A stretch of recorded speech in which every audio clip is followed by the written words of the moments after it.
नमस्कार दोस्तों, हमारे YouTube चैनल सक्सेस गुरु मंत्रा में आपका बहुत बहुत स्वागत है।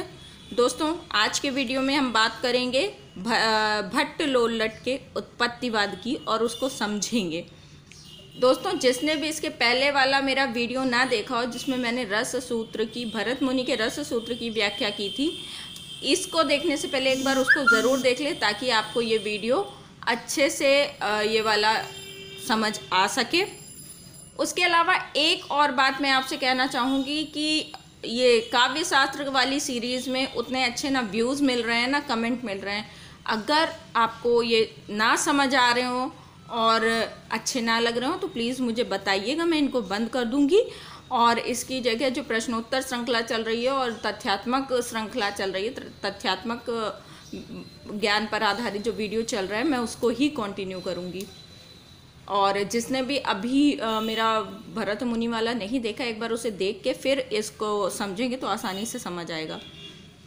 आज की वीडियो में हम बात करेंगे भट्ट लोल्लट के उत्पत्तिवाद की। सबसे पहले तो हम ये जानते हैं कि भट्ट लोल्लट का जो समय था वो नवम शती था, 9वीं शताब्दी। इन्होंने मीमांस दर्शन को ध्यान में रखकर मीमांस दर्शन के आधार पर अपने जो उत्पत्तिवाद है उसकी व्याख्या की थी। दोस्तों, इस वीडियो में जो भी बातें बताई गई हैं उनमें एक एक चीज़ आपको इसलिए ध्यान देनी है क्योंकि यहीं से हमारे स्थापना और तथ्य वाले प्रश्न निकलते हैं। अक्सर लोग पूछते हैं, मैडम स्थापना और तथ्य वाले प्रश्नों के लिए बताइए। मैं इसको भी तथ्यात्मक रूप से बता सकती थी आपको, लेकिन ये तथ्यात्मक रूप से नहीं बता रही हूँ क्योंकि इससे डिटेल्ड अंदर जाकर क्वेश्चंस पूछे जाते हैं, इसलिए इसको अच्छे से समझना बहुत ज़रूरी है। और भट्ट लोल्लट ने जो अपना सिद्धांत दिया था उसका नाम था उत्पत्तिवाद, जिसे आरोपवाद या उपचितवाद भी कहते थे। अब हम ये समझते हैं कि भट्ट लोल्लट ने भरत मुनि के जो रस सूत्र था, जो पहले हमने आपको बताया था, उसकी व्याख्या किस तरह से की। भट्ट लोल्लट ने भरत के रस सूत्र का विवेचन करते हुए संयोग शब्द का अर्थ संबंध और निष्पत्ति शब्द का अर्थ उत्पत्ति माना। भरत मुनि ने अपना जो रस सूत्र दिया था कि विभाव, अनुभाव, व्यभिचारी भाव के संयोग से रस की उत्पत्ति होती है, तो यहाँ पर अलग अलग जो विद्वान हैं उन्होंने इस संयोग और निष्पत्ति शब्द का अपने अपने हिसाब से उसकी व्याख्या की है। तो भट्ट लोल्लट ने संयोग का अर्थ संबंध और निष्पत्ति का अर्थ उत्पत्ति माना, इसलिए इनके मत को उत्पत्तिवाद की संज्ञा दी गई। अब भट्ट लोल्लट के अनुसार जो भरत मुनि का रस सूत्र है वो कुछ इस तरह से हुआ कि विभाव, अनुभाव तथा व्यभिचारी भाव के संबंध से रस की निष्पत्ति होती है। विभाव, अनुभाव और तथा व्यभिचारी भाव के संबंध से रस की निष्पत्ति होती है। अब यहाँ पर इन्होंने संयोग शब्द को संबंध माना तथा उसके 3 रूप स्वीकार किए। संयोग किससे, जो संबंध किससे किसका होता है, इस पर उन्होंने व्याख्या की है और इसके 3 रूप स्वीकार किए। कौन कौन से रूप स्वीकार किए उन्होंने? सबसे पहले तो उत्पाद्य और उत्पादक भाव संबंध। उत्पाद्य और उत्पादक भाव में जो संबंध है वो पहला इनका रूप है, मतलब विभावों से स्थायी भाव या रस की उत्पत्ति होती है। जो विभाव होते हैं, जो मैंने आपको पहले वीडियो में बताया था विभावों के बारे में, अनुभावों के बारे में और संचारी भावों के बारे में, तो जो विभाव होते हैं, विभावों से ही स्थायी भाव की स्थायी भाव या रस की उत्पत्ति होती है। बहुत ध्यान रखिएगा, जो इनका पहला रूप है उत्पाद्य उत्पादक भाव संबंध। इसमें इन्होंने कहा कि जो विभाव होते हैं उनसे स्थायी भाव या रस की उत्पत्ति होती है। दूसरा इन्होंने बताया गम्य गमक भाव संबंध। गम्य गमक भाव संबंध में इन्होंने बताया कि अनुभवों से उनकी प्रतीति होती है। जब अनुभव दिखाई देते हैं तो इससे उनकी प्रतीति होती है रसों की कि कौन सा रस प्रस्तुत हो रहा है या उत्पन्न हो रहा है। तो अनुभवों से रसों की प्रतीति होती है। तीसरा रूप उन्होंने बताया पोष्य पोषक भाव संबंध। पो से पोषक भाव संबंध में भट्ट लोल्लट जी का कहना था कि संचारी भावों को देखकर उनकी पुष्टि होती है। मतलब संचारी भावों से रसों की पुष्टि होती है। इस प्रकार भट्ट लोल्लट ने रस की विभिन्न अवयवों का क्रम, महत्व तथा योगदान स्पष्ट करते हुए रस की निष्पत्ति की 3 प्रमुख क्रियाओं पर भी महत्व डाला है।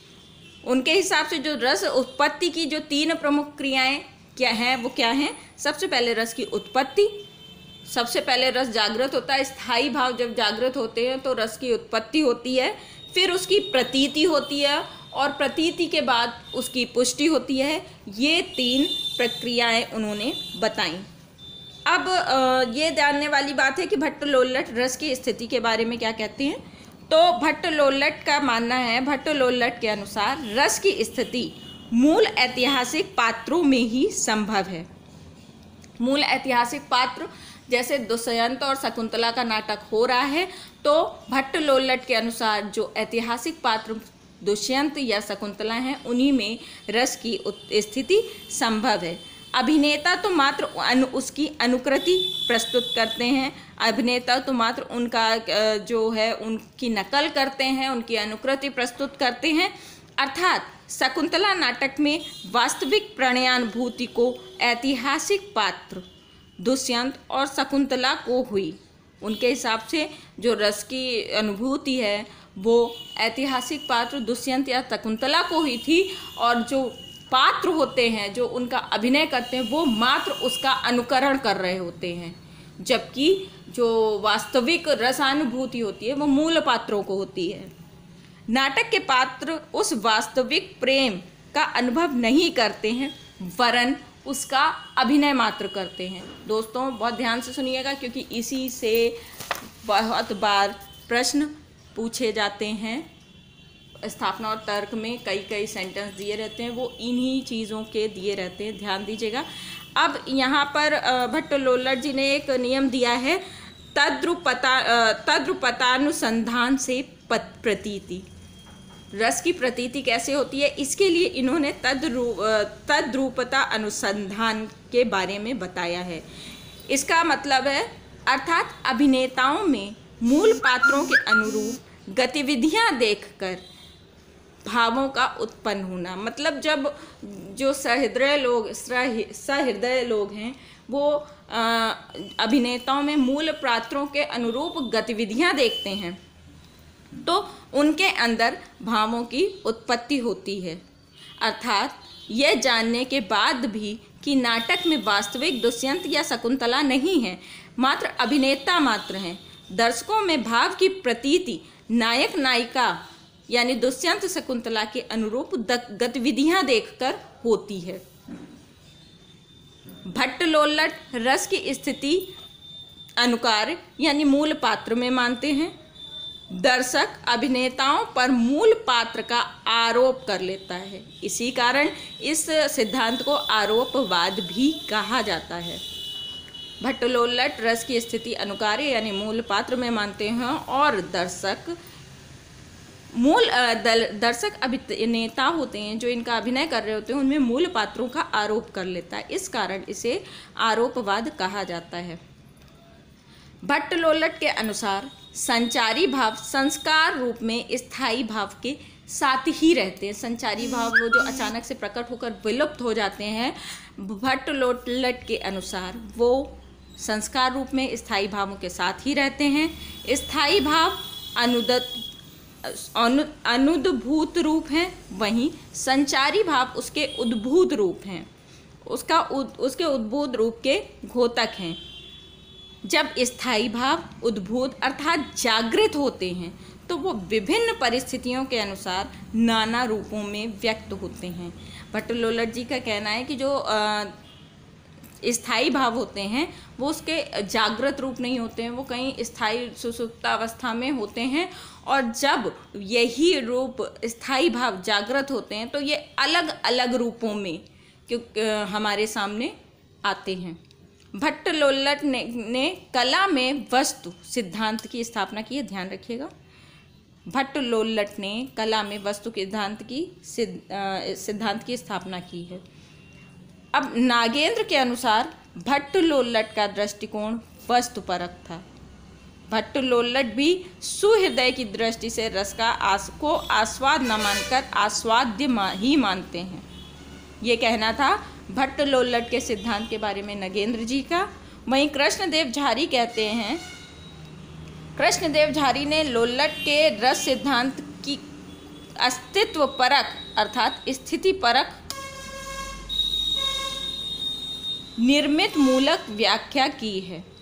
इनके अनुसार लोल्लट ने रस की मात्र वस्तुगत स्थिति पर ही विचार किया है, अनुकृति के महत्व को नहीं समझा है। उनका ये सिद्धांत रस के विधान से ही संबंध रखता है। मतलब कुल मिलाकर भट्ट लोल्लट जी का जो सिद्धांत था वो एक वस्तुपरक सिद्धांत था, जो मात्र रस के विधान से ही संबंध रखता है कि रस का विधान होता कैसे है, परंतु जो अनुकार्य है उसके महत्व को नहीं समझता है। और सुहृदय की दृष्टि से इसमें बहुत अच्छा वर्णन नहीं है। तो ये था भट्ट लोल्लट का सिद्धांत। दोस्तों, आपको समझ आया हो या जो भी प्रॉब्लम हो मुझे कमेंट बॉक्स में ज़रूर बताइएगा, ताकि आगे वाले आने वाले वीडियोस में मैं उनको ठीक कर सकूं। आपको आज का ये वीडियो कैसा लगा है कमेंट में बताइएगा, और एक लाइक की बटन दबाने में कंजूसी मत करिएगा। जो अभी पहली बार देख रहे हैं हमारा वीडियो, वो इस तरह के और वीडियोज़ की सीरीज़ के लिए हमारे चैनल को सब्सक्राइब कर लें। हमारे साथ बने रहने के लिए धन्यवाद। नमस्कार।